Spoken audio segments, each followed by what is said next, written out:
my story, my journey, which it will be more detailed in the book, right?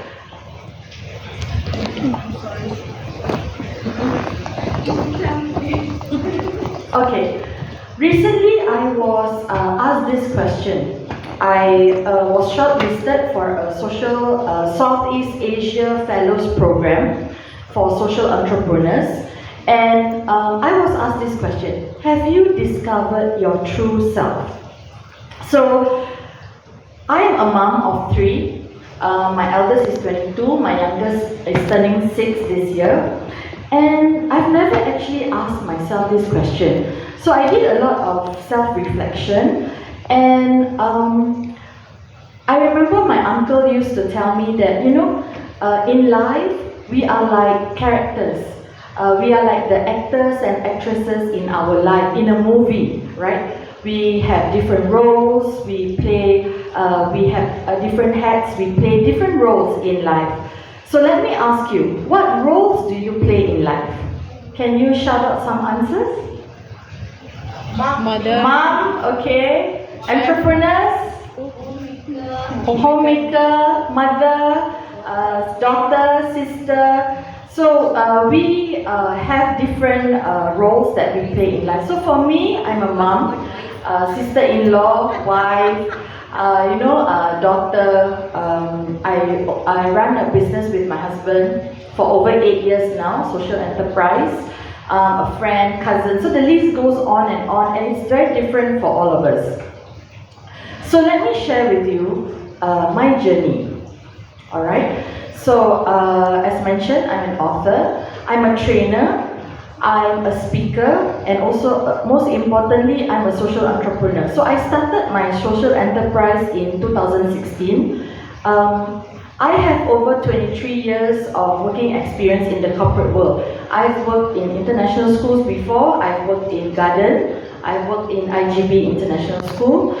And I've seen how the education system. My kids, 3 kids, they go to local schools. So I always feel like, wow, if I'm in an international school environment, they are so lucky, they get really good quality education. How nice if I can send my kids to this school. But then again, I started to think to myself, what about those who are less privileged? Those who come from poor families? What type of quality education do they get? So I started my journey to volunteer, to teach literacy skills at an Orang Asli indigenous primary school for slow learner students.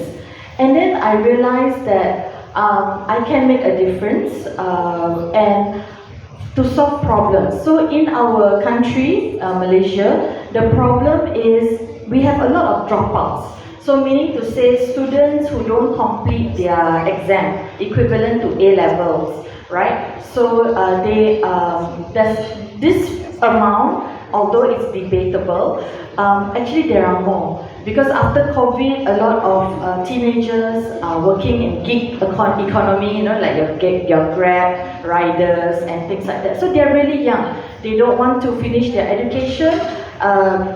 We cannot blame them because we did a lot of research, we spoke to a lot of schools and parents.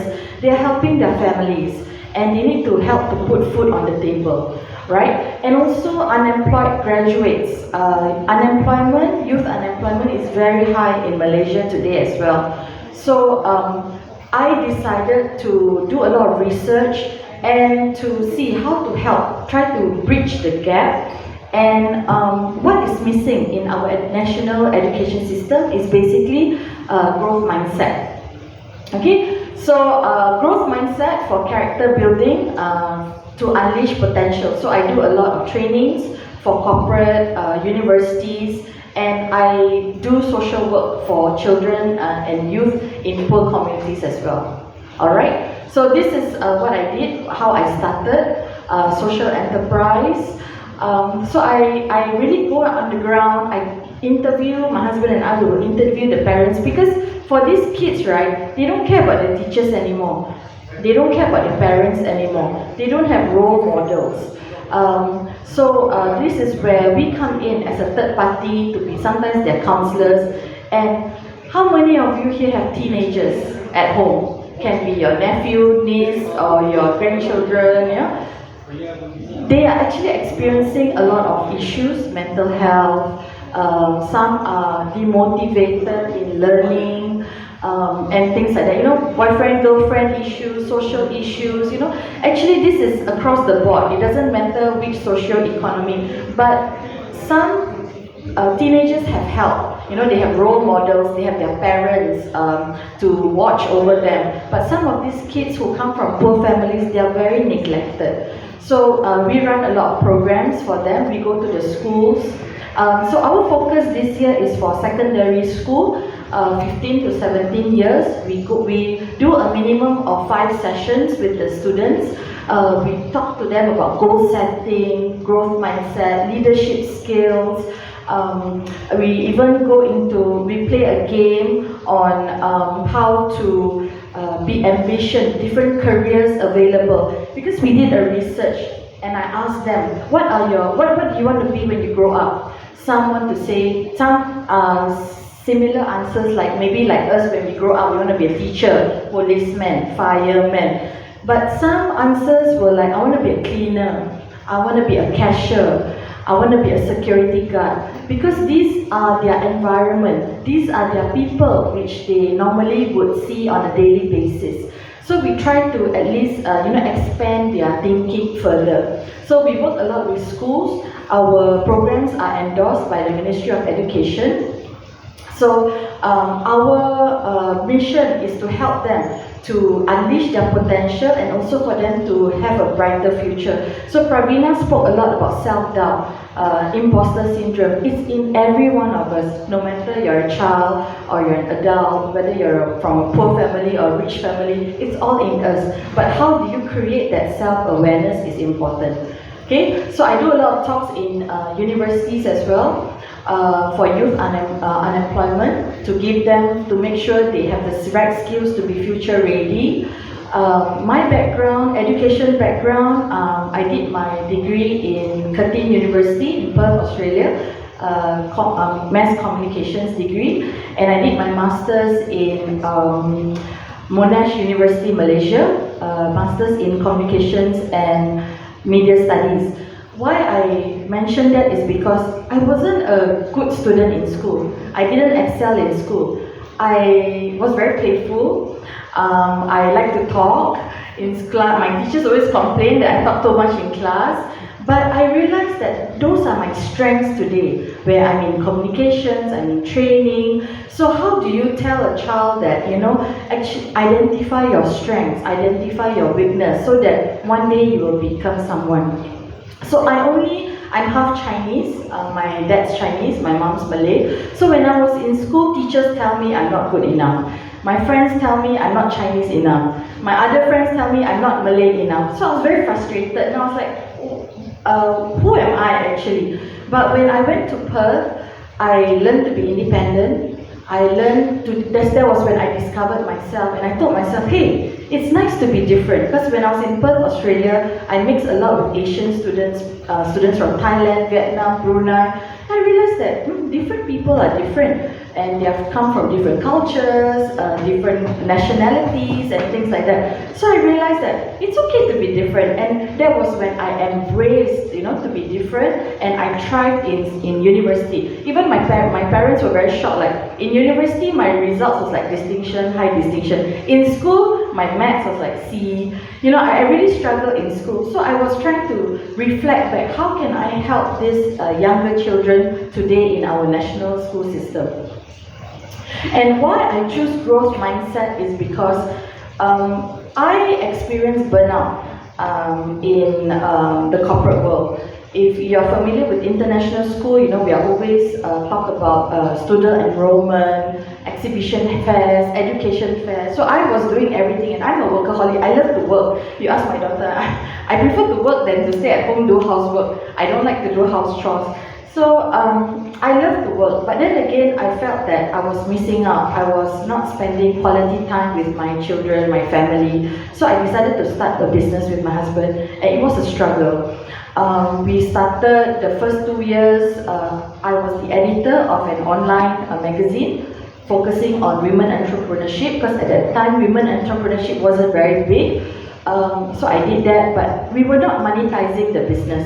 Okay, money was not coming in because people prefer to go to Facebook or LinkedIn, to advertise. It's all free. Why should they pay for an ad in your online magazine? So I did that. After that, when I discovered about sustainable development goals, I discovered about social enterprise, we pivoted the business and we got contracts. We got grants.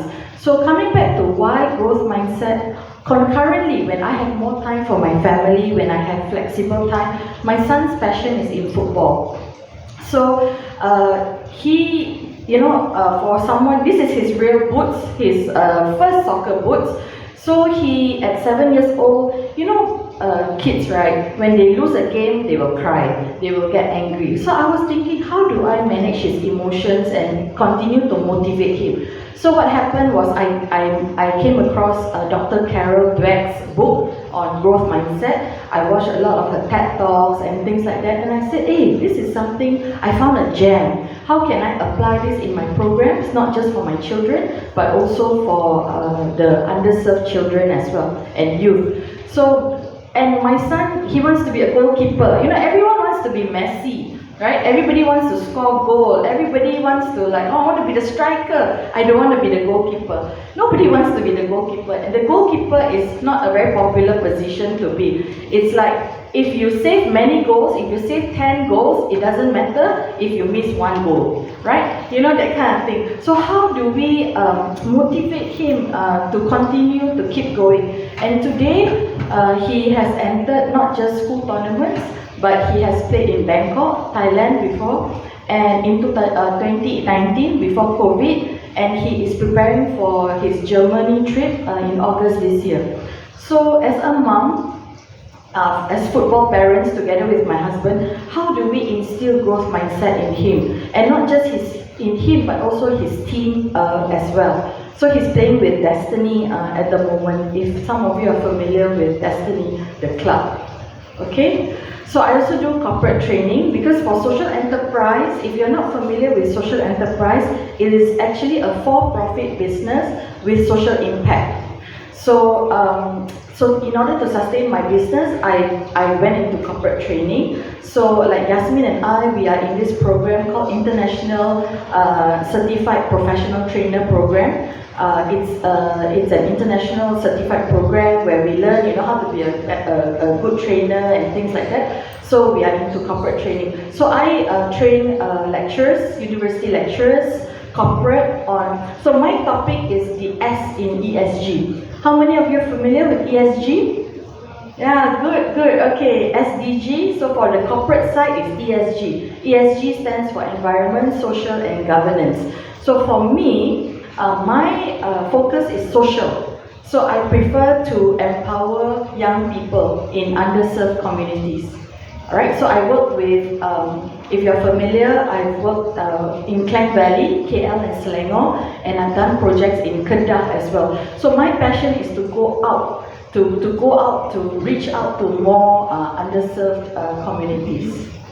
So my book, you can come over later.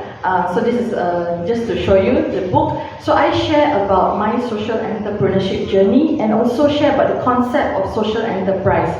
Sadly, if you're familiar with Magic before this was very supportive of social enterprises, but today social entrepreneurship is parked under the Ministry of Entrepreneurship, so has died down a bit. There are not many social entrepreneurs registered with the ministry, only about 100. But if you go to Thailand, if you go to Indonesia, if you go to Philippines, there are many, like hundreds, 500 and above of social entrepreneurs there. So it's really interesting, and you get to see their innovation, how they do their business. So it's really interesting. Then I'll share my knowledge and insights. Basically, my training is to teach corporates, don't just give out a check. like a mock check and take a nice photo and look good, look pretty and appear in the newspapers. It's more than that. So social impact is more about community engagement. It's a lot about helping girls more than boys. And to your surprise, girls 14 years old, not just orang asli indigenous girls, but even local Malays in rural areas, 14 years old, they get married already. Teachers will come to us and tell us that, this student, she's stopping school because she's going to get married. Because before this, we thought it's more on the indigenous community, but now no, it's due to hardships. Because our economy today, things are getting very expensive. So for the parents to ease their burden is to just get their daughters married early. But the thing is, they don't know about birth control. They don't know about how to take care of the child. That's why you see some kids are neglected. Some children we work with, they come from broken families. Stepmother staying with, mother staying with stepfather, and then they have other siblings together and things like that. It's very complicated. So sometimes we think like, hey, why this kid don't want to study? Why they don't? And some houses we visit, they only have a 1 bedroom or 2 bedroom apartment. But they have grandfather, grandmother, father, mother, sister, cousins, uncle, all staying together. They don't even have a proper study area. So one day my husband did, and I did a drive. We went to buy those foldable tables from Shopee, and we gave to them at least a proper place for them to just do their homework and to study. So if you really go to the ground and to visit the children, you really feel like, sometimes I do this, I take my kids there, I want them to appreciate what they have. So we are based in Mount Kiara. So sometimes they take things for granted. You have the swimming pool, you have the gym and things like that, right? But when you really visit these homes, then you start to think like, I remember my son when he was young, he'll go and visit and say, why this house no Astro? The dish, right? The Astro dish, right? So he doesn't, when he was younger, he didn't understand that some families are less privileged than us. So we teach about gratitude and things like that. So in my book, I showcase this framework. It's called the growth model. Okay, it's a framework whereby I will take corporate step by step how to gain clarity. Gain clarity can not only be in social impact, it can be in your life as well. What do you want? What are the goals that you want to achieve? And then, are you ready? Sometimes some people say, oh, I'm ready to do this, but actually they are not, right? And then optimizing opportunities. Like for example, Pravina mentioned earlier, you must have that kind of mindset where you are ready. When I wanted to apply for a grant, I only applied for 20,000. And then they were asking me, why 20,000? Why don't you go for 50,000? I'm thinking, sure not. Can I do it? That kind of self-doubt and things like that. But I did apply for 50K for two grants, so I got that from 2 different government agencies. So sometimes it's you doubt yourself, but you need the support. Like here we have a lot of people supporting us, which is really good, because sometimes it will really make us more confident and really take the step to go ahead and work on the project. How do you inspire action? How do you get people together, support? Could be internal, external, or maybe from other third parties to help support you in the social project. Track impact, tracking is very important. For public listed companies in Malaysia, it's compulsory for them to do their sustainability reports. So we help them to track their reports, things like that. And lastly, how do you create your meaningful stories from your projects? And some need to know for them to get funding or even to present to the board, to the management and things like that, how to get funding. Okay, so I would like to leave this question with you. I have 2 slides left. Have you discovered your true self? Maybe that is a question which I can leave that with you. And how I can help is, if you're interested to set up a book writing workshop, yes, I would be interested to be a mentor. If you know of anyone looking for, want to do philanthropy work, social impact projects, can contact me, whether it's through training or through projects which we do for the children, I can do that as well. yeah, we can chat about that as well. I'm on LinkedIn, and I just checked, I followed Pravina, I think a long time ago already. Yeah, so that is my presentation. Thank you so much.